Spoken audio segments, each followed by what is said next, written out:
Thanks a lot, guys. Thanks for attending this session. And so today we have a very privileged guest. I mean, you can also say it's a kind of a design celeb, right? So we're pretty fortunate that we were able to get hold of Tanay. So Tanay, let me introduce Tanay. So Tanay is a CEO and a co-founder of Fractal, and so I think he's been running this for quite some time now. Before starting up with Fractal, I think he has ways of experience in terms of architecture, and he has a strong background from design, especially like he's done his master's from IDCI Bombay. I'm one of his old classmates. And then he also went to UK, spent some significant time there, and then came back to India again. And that's where he was heading this entire design agency here, running the show for Fractal. And so yeah, running the agency is one side, but then running a successful design agency is other story. And apart from that, they were also able to attract the right kind of clients, as well as they made it so big that they actually got acquired by a much more bigger agency called Dentsu. So that's a big thing, right? So it's actually not a easy way, like when you try and do entrepreneur. But being entrepreneur and being successful entrepreneur is very different. And being successful entrepreneur in design is actually a much more bigger deal. So I welcome Tanay to take us to his journey. So how exactly he went through about starting a entire a big company? How did he scale? What actually went through it, and what kind of design culture he was able to build, right? So a little bit of brief background. So way back when during our IDC time, so we had people from various places, but I think Tanay was one of the person who was actually was already married, but still he was able to get a gold medal. So that is Tanay, right? So he has the way to still get the best out of wherever he is. So without wasting much of time, over to you, Tanay.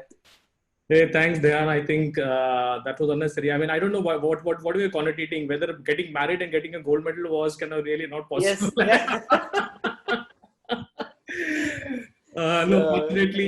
Fortunately, my better half, who is also a co-founder for Fractal Inc., was never kind of really a wife to me. I mean, she was never the better half. She was always a colleague and friend. So I think that worked out very well. It was more of a live-in relationship than actually a married relationship at that point of time. But thanks, Dhyan. I think it was a wonderful introduction. Dhyan and me go a long back. I mean, we studied together. We have had kind of really enough things to share together while in our school days, but today we're not going to talk about that. I thought that just kind of some moments back, I was talking to Dhyan that, you know what, this session is not about me. It's about kind of really what happened, and probably I would be more open to really more interacting with you guys to really understand what exactly is the thought that you have right now. I probably will be sharing some stuff, but kind of really be more open to having a conversation rather than a monologue, because it's a topic which is more kind of really there's no set pattern to it. There is no so I have a presentation, but the presentation is very open-ended, and I would like you to have a reflection upon what I'm saying, so that there's a bit of things that you require from me, or probably you want me to really answer, kind of really gets answered here, rather than me actually talking about endlessly about what I've done. So let's so Dhyan, I just want you to be kind of really see if there's enough questions, or there are questions which probably can be answered during the talk. Probably we'll pick up right away. So guys, let me share my screen so that you see what Fractal Inc. is. And yeah, can you see my screen? Dhyan, is the screen visible right now? Yes. Yeah, so guys, that's Fractal Inc. I'm not going to take too much time into explaining Fractal Inc., but that's the colorful place that we are into, very friendly. We are close to around, so that's a small video. I'll probably play it at the end, not right away. We are close to 120 people, and it's by far one of the largest UX design companies in the country, and we are able to have around close to 95 designers working under the same roof. Now probably they're not working in the same roof. They are in their own roofs, But yeah, I mean, this is the place where we all kind of really collaborate, work, live, sleep, hate, fight. So these are some of the pictures from the studio itself. It's a fairly kind of colorful, open kind of an environment. That's a brainstorming table, but people actually have coffee, have discussions, sketching, everything happening around there. We have a lot of places where you can sleep. And one thing that we learned during our education, that, you know what, you have to have a good sleep to be able to really have a good kind of really thought or thinking. You can't be a tired designer, yeah. So a lot of places inside the office is actually tuned towards making you relaxed and kind of really. So there are games around. There's a small golf course, 3 holes, which we have actually carved out of the floor, and you can actually play a small golf there. There's a basketball rink inside the office. So there's lots of things which allow you to relax in that atmosphere. We also have these spaces where you actually kind of really put your non-productive hours into something which is different than a normal day-to-day life. You can experiment with things. There's lots of Arduino stuff. There is Raspberry there. There is voice stuff happening. There are glasses and stuff like that kept in this lab. We love our food. So there's a dedicated canteen that we have. There's a library, which is more of a nursery seating. So opposite to this whole seating, there's a library where you can actually have books and stuff. As I said, we love food. We had this whole big meeting room called the boxing ring, but we recently changed the boxing ring into an auditorium. And now the auditorium actually is more of a collaborative space where people just hang around, do presentations. At times they do brainstorming. We also have movie shows happening at times. So the idea was, how can we get at least 60, 70 people at one go into a room? So we transformed our boardroom, which used to house like 10 people, to an auditorium seating, which now houses kind of around close to around 60 people at one go. So coming back straight into building design organization, that's a topic, okay? And I almost felt that, you know what, as a person, when you actually reflect back upon your journey, yeah, that's a time when you try to kind of really learn a lot about yourself. There is no formula to it, yeah. There was no kind of really a conscious choice made into building a design organization. It was more a decision at that point of time, which actually led to one thing and then another kind of situation. So many a times when people talk to me, or probably I'm presenting any kind of really conventions, etc., people normally believe that there is a complex process to success. You know, there's a big formula that you apply. There's a whole lot of mathematics which actually results in success. Yeah, and probably it looks like something like this. And to be honest with you, I have not got that formula yet. I mean, if there exists a formula, that I have not been able to really crack it. But this is what probably I want to kind of talk about, that there is no one single way of, it's not mathematics, okay? It's not that one single thing that you do or a series of things that you do will lead to success, yeah? It's also not a lot of words, you know what? I mean, I've seen that I go to some inspirational kind of talks where entrepreneurs are talking and they do put a lot of word, yeah? Positivity, attitude, enthusiasm, confidence, optimism, and all those kind of words are being thrown at you. Almost to the tune of that, you know what, these words are very easy to adopt, okay? Positivity is not something that you can really one fine day wake up and say that, you know what, you're positive about it today. You can't do that. Or kind of, you can't kind of suddenly have a vision. It gets developed, okay? So this is another way of actually telling you that probably these words don't matter to you, okay? It didn't matter to me. I didn't probably think about it. I mean, it might have happened, might not have happened, but I didn't think about it. So this is also not success for me. Also, looking at the organization structure, we always look back of how organizations are made. And the problem with specifically design organization is that it doesn't follow the traditional hierarchy. It doesn't follow the way corporates or manufacturing or the product industry works, which is traditionally a very hierarchical kind of really nature, okay? There's an owner, and then there are sub-owners or kind of really managers, and then there are workers beneath them. And that's a traditional organization. Opposite to this, a design organization is very different, yeah? It's almost like this, you know what, there's no hierarchy to it. Every person who works in a design organization probably holds a certain amount of vision for himself or herself, yeah? And that exactly drives that designer. and you can't kind of control it through hierarchy. You can't control it through processes, or you can't control it through telling him or her to do something. Yeah, it's fairly organic, but there is a science to it. Probably there is a way where we all kind of find to live together as designers and probably come out successful.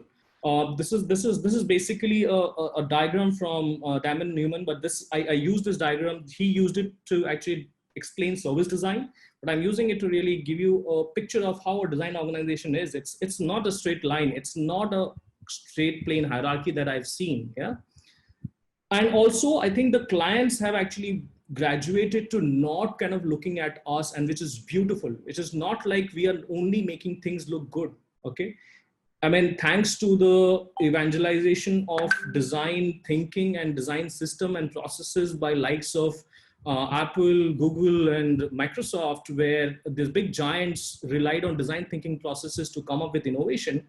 Today, people don't look at us as only kind of really making things look beautiful. Yeah, we are expected to do more, and I think this more itself has to reflect back. Even the education system has started to kind of become more strategic in nature. So today, students are actually put towards a process where they are more strategic in thinking than actually being more kind of really touch and feel kind of situation. And that's what is expected. We can't kind of really keep doing things at the end where things have come to us and we make things look beautiful stuff. So the expectation has changed. Also, design organization are complex. And I feel that, and these are guys, things that I think, okay, this is not something that, and it's all in retrospect. So you can question me, okay? You can question me, do I actually believe in it? I don't know. I probably am just trying to deconstruct things out of my experience, and it might have worked for me. It might not work for you, but this is what I'm thinking. So later in the conference, if you, or the call, if you think that there is something that you want to contribute, please go ahead. To me, a design organization is complex, okay? And when anything which is complex, okay, it starts to become gray, okay? There is no right or wrong, okay? There is no positive or negative. There's nothing called ethical, non-ethical. Everything changes with time. You actually, as your organization grows, you also change your perspective towards what exactly are you going to adopt and not. It might change from the day you had 5 people working with you to 100 people working with you. Yeah. So it's a complex animal. It's a complex animal to really define in kind of really plain in binary. Okay, so it's not binary. It's a lot of gray areas which are around us, which needs to be really deciphered. Also, designers add to the complexity. Okay, designers as an animal, or probably as a profession, design as a profession is very different from any other profession around. Designers seek identity. They have big egos. Yeah, they seek recognition.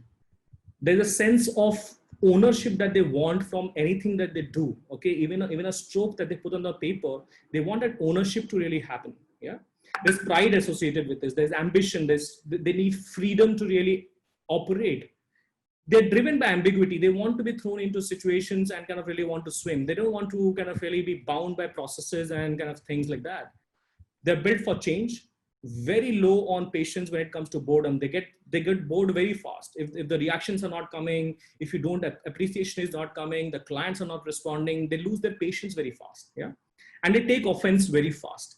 So the moment you actually contradict anybody from any other discipline, either it is product strategist or a consultant or a technologist, kind of really argues with you, you take offense. Yeah. So these are the attributes of designers, which is not kind of a plain simple employee. Yeah, it's a very different person whom you're dealing with. So you have to be very conversant with this whole fact that designers are a different animal. And then when you build a design organization, your organization should reflect to be able to satisfy this particular need for designers. Yeah. So I think that what we built micro organizations. We actually try to empower people to be able to operate independently. While being in an organization, can you actually give that freedom to people? Can you put boundaries of quality? Definitely. But can you let them exercise that freedom of actually going ahead and doing whatever they want when they think certain thing is going to solve the problem? So there is no boundary. They are not kind of really attached to me or kind of any of the founders to be able to say, you know what, now this is ready to go to the client. Okay, you decide that this is ready to go to the client and you kind of really go ahead and present it. I'm not going to present it for you. because you are, as a designer, running your own micro organization within the company. That's what I think. So you, as the founder or the CEO or the top director position, you have the job of managing these micro organizations. You don't have a job of actually trying to kind of put your sensibilities or always your thought behind design. You have a bigger job of actually looking at how these micro organizations come together, and do they have a purpose that they're actually really going towards. And you just have to do effectively that, yeah, managing their egos, managing their expectations, and see if it is satisfied. Because everybody wants to be, as a designer, when you graduate, everybody wants to make a name for themselves. Yeah, nobody kind of wants to work with anybody. So are you able to satisfy that need within the organization, or you're going to really have only you being the representative of it? So I think once we try to kind of really imbibe that in our kind of thought process, suddenly you will see that these people are empowered. They are actually looking towards themselves responsible for the organization. Rather than I actually giving them a job or kind of giving them an opportunity, they find the opportunity themselves to become a part of this whole animal and grow this animal from within, rather than actually relying only on me to really do that. Yeah, and that's the biggest learning that I had. Yeah. The second thing is, our currency is people. At no point of time we should lose people at the cost of growing a business. Yeah, the more you nurture your people, this currency is going to become stronger. You can't kind of really ever kind of really equate money to that. Yeah. And I have always said this, as Fractal Link, I think we have never kind of really picked up a project purely based on money. Okay, it's always the purpose, it's always the intent of we having a role to play, the respect of the client that actually is what drives us, rather than actually only money. Money is important, but it's not something that probably is going to drive any of the people who's going to be working on the project. Because once you're into the project, you're not talking about how much money you earned every day. You're talking about, once the project is signed up, you're talking about a delivery of a project, a reflection of what you as Fractal Link or any company or F1 is going to deliver to the client. That's what is going to be evaluated on. That's what your future is going to rely on. So that's exactly very important to understand, that money is never equal to quality. So please choose your partners, clients very, very effectively, and kind of really make sure that your client understands how design organization works. Yeah, that's the time when your people working for the organization is going to really be happy about it. Designers are not workers. I think I emphasized enough on that. I think I shouldn't kind of be saying any more. We are actually all entrepreneurs. We are all kind of thinkers. We are not workers. So let's not treat designers as workers. Yeah. And each of them is an institution, inspired. They're filled with energy and dreams, waiting to put their ideas to action. Yeah, it's not your ideas, it's their ideas. It's their ideas which actually is making the wheel actually go round and round. So that's all. This is all about the collaboration that you're driving around the organization by making sure that every other need of a designer is being satisfied. Yeah. There's another problem. Design organizations is not a product company. Okay, it's not that once you have mastered a product, okay, you actually go out in the market and your marketing probably will drive it.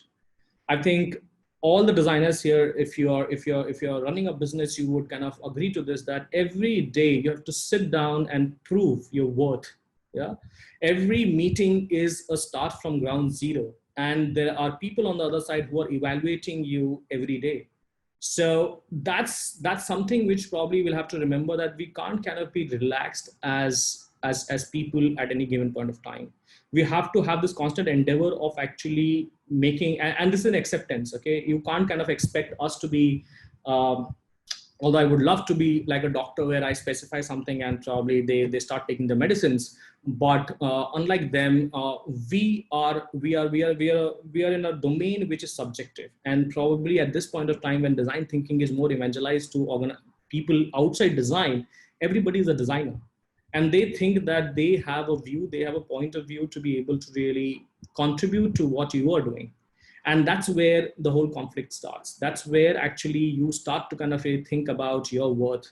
And that's the proof that you have to give to organization, that, you know what, I can actually, you have hired me to be able to do something which you probably can't do. So let me do my work. And they'll only have that only when you're able to showcase that whole thing or prove that every worth every day is what my thought is. Yeah. Also, I think design organization are flat. As I said, when I say flat, it's there is a seniority which is based, but when I say flat, there is no boundary to approach anybody. So, and I'll give you an example. In our company, there is nobody who has the right to refuse. Okay, when in time of need you require somebody to do a grunge work. Okay, like for example, you have to cut and paste icons. Yeah. Or probably you have to do a PowerPoint presentation for a client. Yeah. A senior designer can't kind of say no, or a strategist can't say no. If I have time, I at times get to it and design some presentations. At any given point, I've given the liberty to everybody to really walk up to anybody who has some time to really start collaborating. Yeah. So that hierarchy or that kind of really freedom of a junior person walking up to a senior person to really ask for help, not in the traditional sense, but help because probably he's overloaded, is absolutely fine. Yeah, it's absolutely fine because it's a collective name that we are actually after. It's a collective win that we are after. So can I create that collaboration kind of really atmosphere rather than competition? I don't know how many from Fractal have joined, but they would actually know this. They would actually vouch for this, that how friendly and kind of really non-inhibiting it is to be able to walk up to any senior and kind of ask for help. Yeah. The last thing, probably, I think, probably a few more things before actually I leave it to Dhyan to ask me some questions around. But there's something that Dhyan talked to me about, which was more to do with culture, yeah, and how do I maintain the culture? And I always I've seen that, and I've felt that myself, that, you know what, sometime like, for example, 2 years, 3 years back down the line, there was, I was able to kind of really do more, okay? But the culture evolved over time. I can't regret about it. And now I don't probably have time to really spend so much at one desk, as opposed to now that there are 100 people, I can't spend so much time. Yeah. So what do I do? How do I actually evolve the culture? So the culture only evolves when you give power of this culture to other people. Yeah, there are other stakeholders for this culture who probably take an offense if the culture is being touched upon. Can you make such heroes in the company who actually are standing up with you to be able to do that? Yeah. So you can't alone go ahead and help people. Yeah. If one level down, people are able to really kind of really display the same amount of emotion that I do right now when I was building an organization, suddenly the culture starts to kind of expand. Yeah. And that is what I call evolving. It actually is an animal again. It's an organism that you need to really reproduce as you're scaling up. You can't kind of keep it all to yourself. You can't kind of even take the responsibility of saying that, you know what, you're going to really be the stakeholder of making the culture intact. You can't, because there are hundreds of things. As I said, the egos have multiplied 100 times. You can't kind of satisfy everybody's egos. So you actually make those kind of really compartments around it. But one thing you can do, you can put your values intact. Okay, the values of the company, of being honest, or kind of being honest to design, or being honest to the quality that you're delivering, is something that we can't kind of really. There is no mediocrity which is going to be accepted when it comes to Fractaling. So that is the kind of value that you imbibe in them. Culture will evolve. Culture will evolve because a younger generation has come into the picture. Suddenly, I start seeing kind of really abbreviations being used on my WhatsApp group, which I don't know. Okay. And that's fair. That's fair, because I think the whole genre that today works with us has a different view towards what the world would be. Yeah, I see the time when we graduated, socially responsible was something that probably will win you awards. Yeah, today I see youngsters being just driven to be socially responsible. They're not working with any for any agenda to do that. Yeah. So you have to really see that the culture that you actually are growing inside the company also responds to the current times. Yeah, is my, like, for example, a small example. So I was coming back from a meeting, and me and Priyanka were there in the car with a very young person around who was along with us in the meeting, and we were ordering our lunch. Yeah, and I ordered from Swiggy and she ordered from Fassos. Yeah. And suddenly that girl actually just kind of pointed out that why are you ordering from two places when both are available in one kind of really app? Because you are actually making two kind of really trips for the delivery guy to make, because they are separate orders from. So can't you kind of really club your offer and see if you can actually get it from one? Now that thought is a beautiful thought, but probably doesn't come naturally to me. And that's how culture evolves. Now actually I make it a point that when I order, I see that all orders can be really clubbed, or at least maximum orders can be clubbed together. Now those are the things that you need to really respond to. You have to respect the changes which is happening in the organization and probably allow it to flow while guiding it, while guiding through the values that you have put together. So that's what I actually think the design organization is built of. The last thing that I want to talk about is that something that is very close to me, and I have been hearing this over and over and over again, and I can't emphasize more. You know what? Every time I go to a design education institute or kind of really anywhere, one of the questions as an entrepreneur you asked, yeah, that you know what? Do we need to know the financial tools, business management tools, profit and loss, and a lot of numbers? Do we need to know this? Yeah.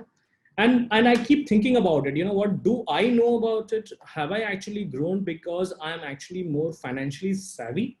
And the answer is always kind of no.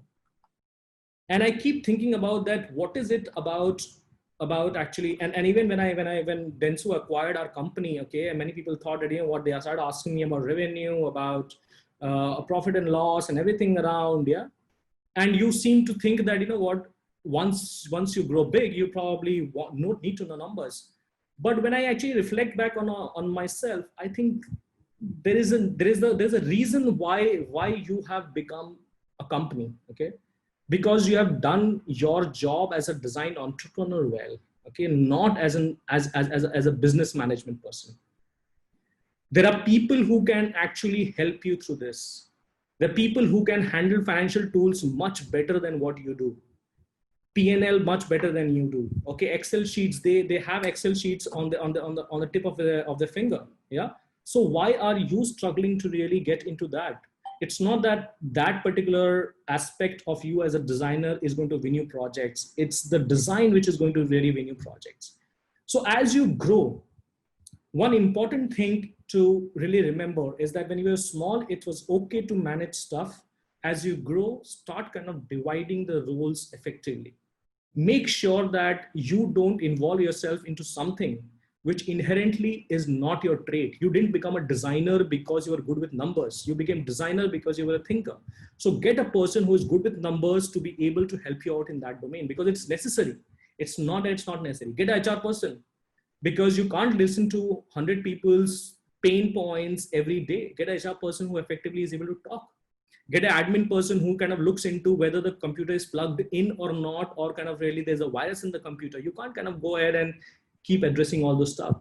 So expand your ancillary services as well, because as you grow, these things are the ones which actually baffle a lot of people. They also kind of really are non-billable kind of side of the business. So you always will have this whole feeling that, you know what, you're spending money on paying salaries to people who probably not effectively contribute to design, but they effectively contribute to you by making your time free to actually think about design. That's what exactly that they do. And once you have so many people to support you, you suddenly see that your designs are becoming more effective. You are actually being freed up with things. Even when you were small, you start thinking that maybe I would have done it much earlier in the journey and would have actually grown it much better. But to me, at the moment, every design student out there right now, if there are any on the call, make sure you learn the design effectively. Yeah, tools, business management, professional practice, all these are things which will come with time. Okay, don't kind of really sink yourself into too much of it, because one, things will change. Yeah, I mean, I'm sure that the COVID is shown us that the business which was done kind of really just few months back, the way it was done, is going to change drastically in the coming days. Yeah, so it's going to change. It's not going to really remain the same. So who are the experts? I mean, how many things can you learn when you actually go out to kind of really manage a business? Yeah, so you should concentrate yourself into getting your craft to the sharpen your craft to the maximum of your ability. That's what is going to build an organization, nothing else. So with that, I think those are some of my learnings. I'm going to stop my kind of video so that, sorry, my sharing, and go back to my Zoom.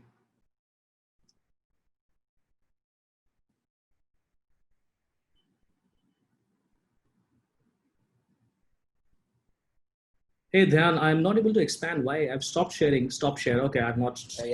Yeah, it's a little bit, yeah, Yeah, great. Just go to the call. Great. So guys, I think I would like to kind of end my monologue. I don't want to kind of like keep harping about. I think there's enough that I talked about. I'm sure that Dhyan has a lot of questions planned for me. I'm sure that audience has a lot to talk about. I think let's discuss. Let's discuss what you think probably makes an organization. Absolutely. Yep. First of all, I mean, thanks, Tanay. I think those are all like great insights, because I mean, it just comes with your own personal experience, right? So it's not like you can just go and get it from any book. So yeah, really. Or there is a, please put in your questions. Yeah, so we can take it up one by one. So we have around like 20 minutes, 25 minutes. So yeah, I have a bunch of questions. So so my first question is, Tanay, like, so so how do you go about it once you start a design agency? So what will be your recommendation? Should I be a more of a specialist, or should I be a more of a generalist? So that's a big, and one big problem with designers are like, they want to do everything, right? So yeah, what will be your take on that? So I think, you know what, I think there are two sides to it. So as I'm seeing the industry evolving towards artificial intelligence, AI, NLP, all coming into the picture, yeah, and I see the repetitive work being taken up by automation. Yeah, something that we were actually doing, like for example, creating Photoshop documents, making guidelines, making design systems, etc. Yeah, we used to do it by hand. Yeah, those are being taken up. Those skills which can be done by a software are taken up by automation. Yeah. So in my view, I think designers have been left with the responsibility to be more strategic in nature, more generalist in nature, so that they're able to kind of have a worldview towards any problem that is put towards them.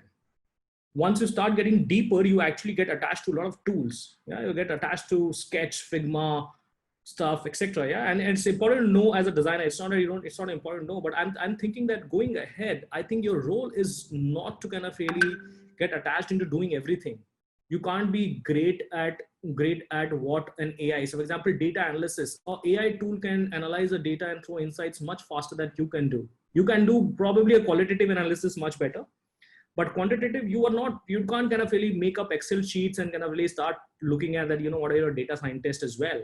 So I would say, in my opinion, it's a generalist that you should aim for, with a very open mind to be able to solve anything which comes to your plate. And one thing that I would actually emphasize strongly upon is something that we designers have inherently. We have empathy. Yeah, we have been taught to be empathetic about it.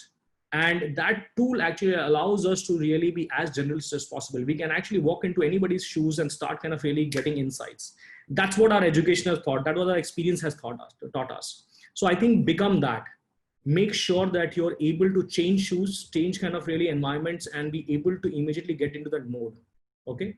Don't restrict yourself with a domain. Don't restrict yourself with a tool. Don't restrict with yourself with being UX or a UI as such. I'm sure that there are people who are good at visual, there are people who are good at kind of strategizing processes, but that's not a boundary. It's just a medium which industry has adopted to be able to really bifurcate a certain kind of job. As a designer, you're free. Your mind is free to think about it. You as a UI designer is absolutely okay to contribute to something which you think is absolutely going wrong on a usability side. So that's what my view is, Dan.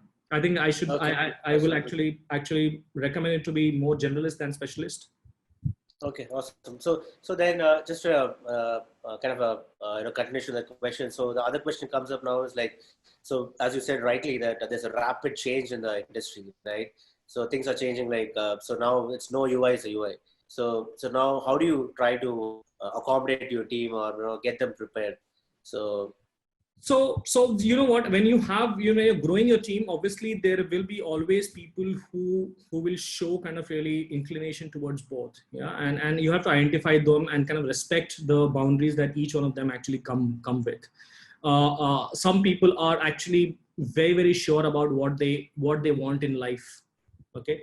And somebody who's good with visual design and doesn't want to kind of really think about anything more than building a design system, or kind of building a thing which actually really looks good, or probably can be carried forward as a consistent kind of a design language. If you put him into a situation where you are kind of really a business analyst, probably he or she will fail. Yeah. So we have to really respect that. We have to respect that each company guy comes with a boundary, but somebody who probably has an opportunity to expand, don't kind of limit it. So I have few people in the company. So one person actually joined as a photographer, went into UI design, started doing kind of really a bit of UX as well. Then I had a guy who was into development. Okay, he was a teacher teaching kind of really coding. Yeah, and now he heads our tech as such. But he has a great mind where he can contribute to things which we don't think about as a designer very naturally. Like for example, many a times, since lot of devices have come, so now interfaces will have to respond to stuff. Okay, he understands responsive much better than any other UX designer. Yeah. So I normally tell him to really, why don't you come early in the project? Okay, try kind of when the design process is happening, tell them what is responsive, tell them how responsive kind of works between devices, because UX designers probably are not equipped to really know hundreds of devices, how compatibility works, how optimization works. Yeah. What is the limit that you can push an Android versus an iOS versus a web desktop as such? They don't know about it. So I get those people early into the project. So if you see, there is no clear-cut boundary between them. There is no process, but actually they are allowed to kind of really contribute, because at the end we have to deliver a project which actually works, looks, and does good for our client. That's what the idea is. So I think this mingling is good. The flat organization that I was talking about is exactly that. That amount of flatness should be available in the organization, especially in the design organization. There shouldn't be boundaries, which actually really puts a boundary for people. So. Okay, awesome. Okay, so I think so the whole idea is like trying to bring from people from different kind of a mindset and kind of background. So that also kind of gives a mixed absolutely kind of collaboration. Absolutely. I mean, somebody who's actually great at animation starts to look at interaction design suddenly better. Yeah. He suddenly starts to imagine what happens at the touch of a button much better than a visual designer, because he can think about an animation. He can think about a timeline. Many people can't think about a timeline. How does it happen? So I think, yeah, right. Yep. So I think we have some good questions from the audience also. I mean, you also have a lot of people who are heading design teams, right? So one question is to do with their team members training program. I mean, how do you have a exclusive plan for them? And the second part is like, how do you do the evaluation process, like of each individual? I mean, a little bit of a heads up on that. So that will help a lot of team leaders and managers. Yeah, so there are two parts of the question. One is that how training programs are happening, and how do I evaluate people? How do we evaluate people? How do I don't evaluate people, we evaluate people.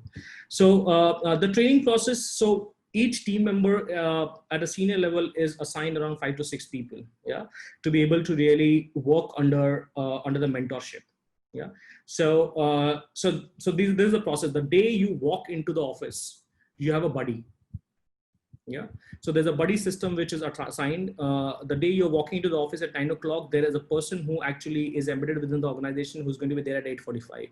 The reason why we have a buddy, and a buddy is almost at the similar level of the person, because you need not have a senior person as a buddy, because that person will have to really be, one, comfortable with it, and second, he or she should be able to really ask any kind of questions to that particular person, because in a company when it grows, you need somebody who shares your inhibitions when you're walking into a new company. Okay, so that's a buddy system. Once you are comfortable with the whole organization setup, you get into the DNA of the organization. Obviously, there is a whole system of every senior designer having some people to work with. Yeah, when I say work with, it's they are the ones who actually on a day-to-day basis go to them and get their problem solved. Okay, so and we have a whole cycle of things. So there are strategists who actually get into a business analyst role, or a training for being business analyst, or service designers. We have senior designers who actually are moving into senior UX or lead UX people, who probably are told to actually look at business analysis as more of a, or do into get into research or things like that. Yeah, so they are being trained to do research, or how to go on do on research. How do you report a research? How do you present a research? Because junior UX people probably are only doing wireframes. Yeah. So there is a whole system that we are designed to be able to really have that training process. In terms of evaluation, there is an evaluation process, which is a yearly process, which is clubbed with the appraisal. There are kind of really few goals that we set for each person. They themselves kind of put it to themselves, and the goals are evaluated against what exactly they were able to achieve. Now, it is not cast in stone again, because many a times the projects that now, I think Dan will know because he does a lot of enterprise stuff, projects run for a year long. Yeah. And many a times they are so fast paced that you don't get time to really get into any kind of learning as such. Okay. Or you don't get dedicate as such. So we are empathetic to that. We are empathetic to the kind of situation that you have put it into when you are in the job scenario, and we see that those are evaluated effectively with your job load as such. Yeah, but these are the goals which we set at the start of the year, whether it is to do with software, whether it is to do with a domain knowledge, etc.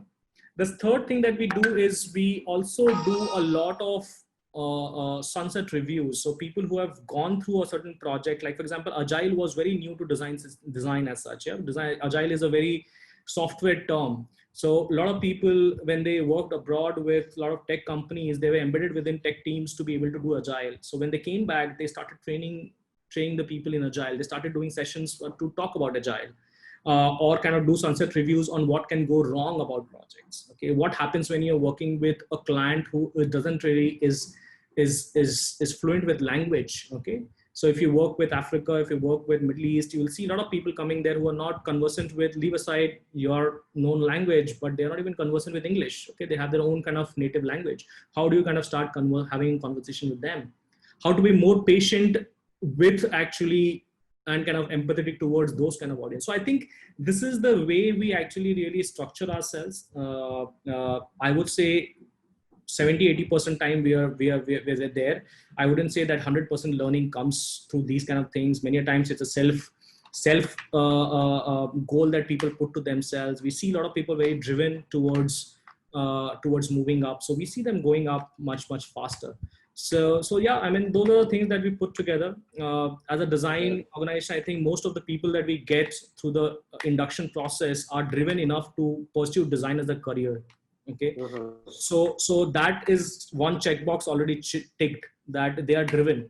Okay, design is not a profession where you actually just kind of really come here 9 to 5 kind of situation. They're driven to actually do something good. So most of them are driven from that perspective. So.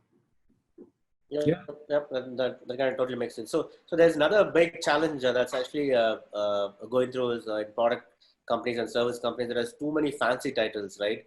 So yeah, I mean, how do you try to catch up with it? So product designer, UI designer, UX designer. I mean, like you guys sit and like put those kind of objectives and roles and responsibility for each and every title. So we have, I mean, we have very straight jacketed kind of ladder. We call it as the FI ladder. So there are 3 disciplines. There's UI, there's UX, and there's development. Okay, and the ladder pretty much starts from bottom as a designer to actually going up to an associate director. Yeah, and as an associate director, you actually are also responsible for the revenue. Yeah, so you also are shared a part of revenue that you actually are generating. So you share the revenue with them, you share the numbers with them, you share the responsibility of getting business and good word out. So yeah, so that's a ladder. Now, associate directors can come from any discipline. Yeah, associate directors are not related to a particular, that only a UX person can become an associate director. Associate directors comes from any discipline across stuff. And that ladder is pretty straightforward. It's I mean, we don't have fancy titles. We definitely have like strategist, we have business analyst, we have senior business analyst, we have art directors, and those, we have animators and senior animators, but we have stuck to some basics around. I don't think so there is any fancy VP or senior VP kind of titles happening here. So we're pretty straightforward from that respect at the moment. So I think everybody is able to really get jacketed somewhere. Okay, awesome. I think there are like bunch of questions on this overall project estimation and how much time you spend on there's a project estimation on spreadsheet and stuff. And yeah, so in general, like, I mean, what's the kind of a process you guys go through it? So normally it is again a simple process. We go through either a recommendation which comes from an existing client, and then we go ahead into project planning and then estimation and going back to the drawing board as such. Currently, the strategist and the senior UX leads are equipped to do a cost estimation as well. So they are exposed to the amount of effort and the amount of estimation that they can do. And they can go back or come back to us with their estimate if they are doing the stuff. Yeah. Also, we have exposed a lot of senior members to the pitch process. Yeah. So they are the ones who go ahead and evaluate what's kind of really put on the table. But currently as well, I think a lot of responsibility lies on us to be able to do the final negotiation. Yeah. So the final negotiation still happens because they want to kind of, the clients, sometimes the bigger clients have a kind of FaceTime with us. So even though you have other people kind of working towards putting a proposal on, the client will actually come back to you to relook at it or see how we can optimize it, and then you kind of really go back to doing that. The other thing, as we have grown up in number, what we have done is that we have got our financial controller in place. Yeah. And that's very important. The financial controller does two things. One, it actually keeps your sanity in terms of recovery of payments. Yeah, because that's one big thing that can cripple you as an organization if the recovery is not happening at the right time. It's basically out of sight, out of mind. If you finish a project and you are not kind of really after your money, it will get embedded. People will say our books have got closed last year, and we have faced this. Okay, we have faced this. My organization legal name has changed, so you have to send a bill again, etc., etc. I faced this. So a financial controller actually makes sure that he or she is on the job to pester the client after every stage and kind of look for the bill to be raised. Okay, so financial controller is for us, it's a lifesaver. Okay, because organization of this size cannot function if you don't kind of have an effective collection process. So that's something that we have put together. We also have an access to sales process as a part of Salesforce as a part of Dentsu as such. So a lot of pitch process is being put into and evaluated. So the pipeline versus how much. So you put yourself a target saying, you know what, you're going to make kind of like 10 crores this year. And obviously your expenses are say 5 crores and you have to really make profit of 5 crores. Yeah. To be able to make 10 crores, what is the number of people that you require? What is the number that you have today? Because you can't kind of really imagine that a 10% is going to make 10 crores. Okay. You'll have to have a certain bulk of people to be able to make that 10 crores. Yeah. How much can people earn for you as such in a year? And then is there effective pipeline in the market to be able to respond to your target? Which means that is there enough work in the domains? For example, if you start specializing in something, like for example, if I start specializing in entertainment, yeah, I start to see the market and see that is there enough business in the coming year in the market to be able to derive 10 crore of a business in entertainment as a domain? Or do I have to really expand to say retail or e-commerce, or do I have to expand to BFSI, or do I have to get creative tech into the picture to be able to do some great stuff like VR and AR coming into the picture? You can't kind of get stuck to your kind of previous things that you've been doing. So those are the things that is being done, and every month we actually sit down with our financial controller. She takes us through what's our shortfall, what is the pipeline looking like, and we have a kind of really a fairly serious meeting around what is it going to take to be able to close this revenue, and where can I put pressure on, where can I actually go down on the cost at times. Yeah, you have to really start looking at the rubber band kind of situation, where can you stretch, where can I actually leave it.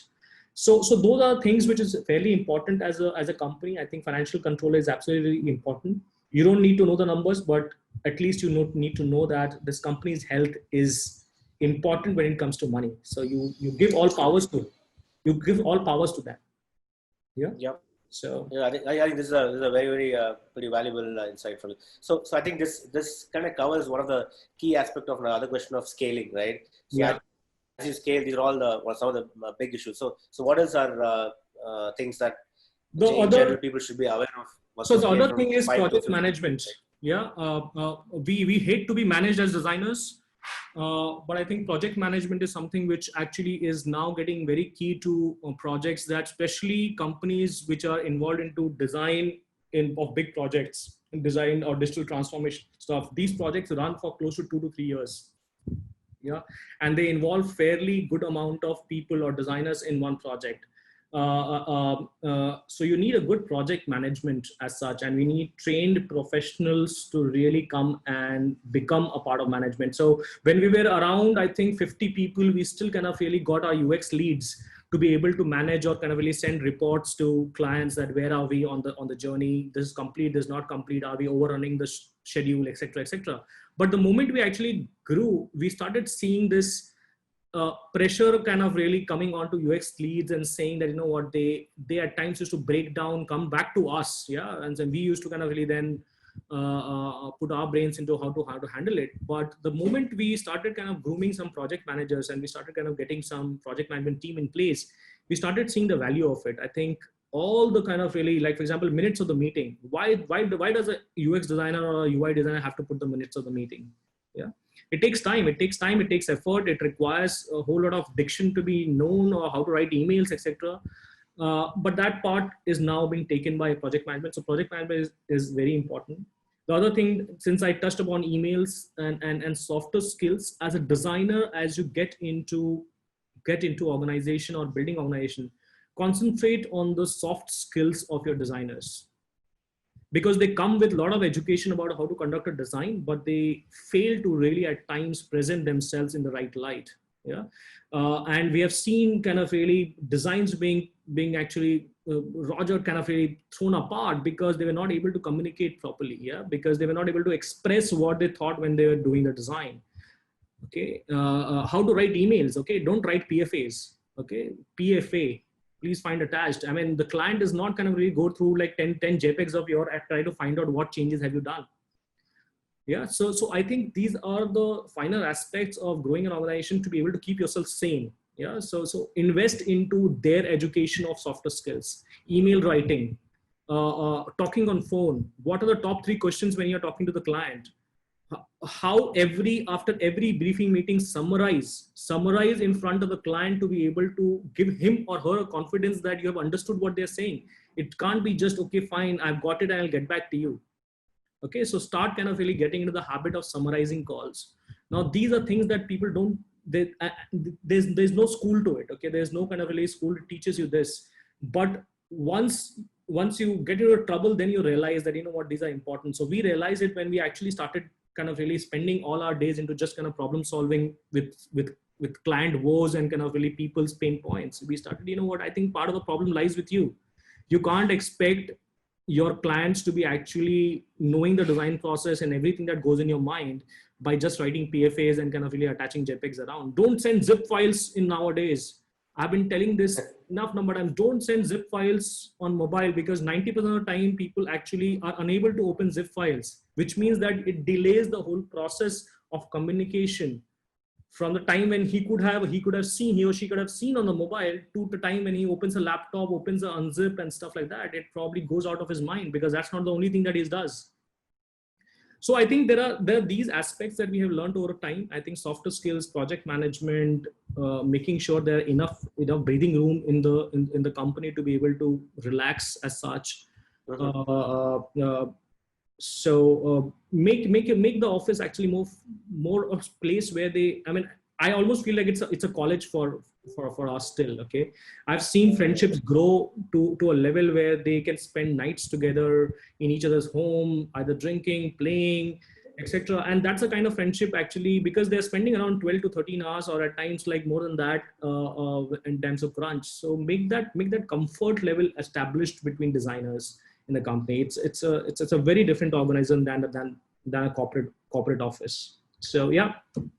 Awesome. Yeah, I think you also like kind of covered most part of it. Like how do you collaborate? How do you bring the cool factor, but still try to add those soft skills? And I think a very important point was that project manager, which is a big task, right? I think we're almost all time. So just two questions, and I think I did justice trying to ask most of the questions. So one is it's a very personal question to you. So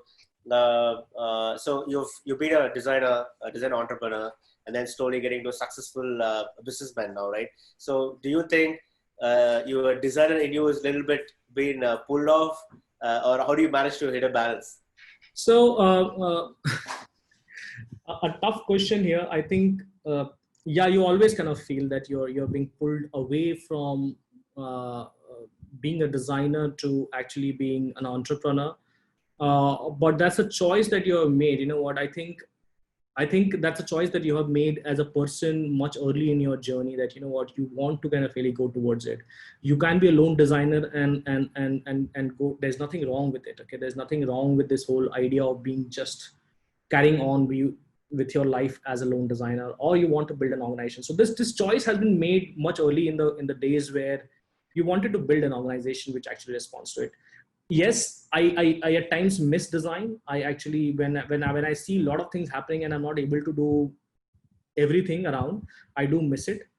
But I actually keep myself sane by putting some self projects to me. Okay, I mean, and art is one mode that I actually really keep my creative juices flowing around. That, you know what, I'm seeing things, I'm at least kind of really doing something about it.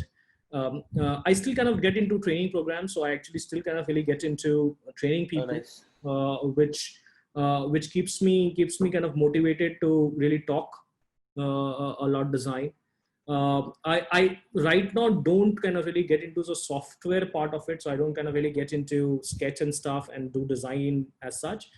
But the review processes are designed to be able to include us in the whole thing. So as I said, since a longest time when we actually put finance into place here, we have got some time to really start looking at what's the output which is going. So many a times, and since the projects are getting bigger right now, I think the responsibility has grown as a strategic designer than actually a designer. You might have, I don't draw lines right now, but there's more strategic thinking that is required at times in brainstorming sessions, workshops, stakeholder meetings, which we actually enjoy. And I think, as I said initially as well, I think design as a discipline has changed from being only a tool-based somebody who actually can draw well to be somebody who can think well. Okay, somebody who can think deep and solve business problems. So Absolutely. I think that's the kind of mindset that we are into. And as I said, maybe some tools will come which will kind of really completely eliminate even rudimentary Photoshop creation or kind of sketch creation as such. But yeah, I mean, there can't be a straight answer to this, Dan. I think you are in the same shoes. At times we feel that we are losing touch, then we actually do something, and then we come back to it. Then again it happens. So it's almost like a oscillating kind of really thing. Okay. So when you're 50, you still thought that you were having less time. Now you're 100, you're still feeling you're going to have less time. You'll be 150, and then you still kind of think, and then you respond to it. So it's an ever battle. It's an ever going battle. But I'm happy that I'm able to be doing this inside a design organization. I would have killed myself if I was a part of, say, a corporate organization, being a designer sitting in one corner. So I'm happy that a design organization is around me with people who think design at least. Yep. Yeah. So there's a conversation which is happening around design. Absolutely. Yep. Cool. I think we're almost by past 5. Last, any closing notes? Any advice? No, nothing. No advice. The only advice that I can give is actually, you know what? Every story is different. There is nothing that you can actually make sure that. I mean, there's nothing that you can actually look at it as a straight line. Yeah. Yeah. But if there are youngsters around, my only request to you guys is that have the ability to do two things. One is ability to be able to speak your mind very clearly and take risks much early in your journey. Yeah. Even if you're working in a design organization, take the risk of standing up for what you believe, because there's nothing wrong there's nothing wrong or right. As I said, it's a very complex kind of field that we are into.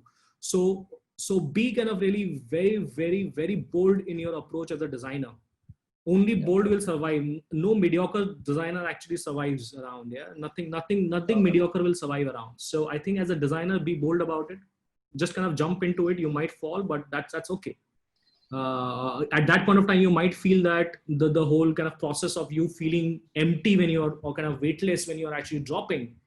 But once you fall and get hurt, that's done. That's it. I mean, that's pretty much what can happen. I mean, you get hurt, you get up, and you start again. So you get your bandage in and start doing once more. So that's what exactly my kind of recommendation to you guys would be. There will be frustrating times. There will be happy times. It's all a part of an on journey as a designer. I would say entrepreneur actually just happens by the way. Okay, if you're able to kind of really get some good minds around you, I think you will succeed. So absolutely, I think it's a pretty bold advice. Yes, spot on. Thanks, Tanay. I mean, thanks a lot for your time. I think it was a pretty valuable session. And thanks all for participating. Thank you so much, guys. Thank you so much for actually being here.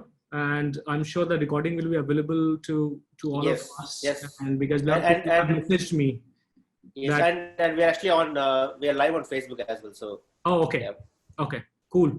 Thanks, Dan, for organizing this. I think you have done a fabulous job of creating these sessions. I think I should congratulate you of getting at least a lot of us together to talk about our lives, because I mean, it's a hard job. It's a hard job to actually really conduct this session. So congratulations to you. I'm quite thankful that you have taken this onus of running this whole thing. I'm sure that it will go a long way. And let me know if I have of any help around to conduct all this and probably even kind of contribute to this. Yeah. But awesome. well done. I'm very, very, very proud of that. So yep, same here. Thank you, and have a great weekend. Thanks. Bye. Thank you so much. Thank you so much, guys. Bye.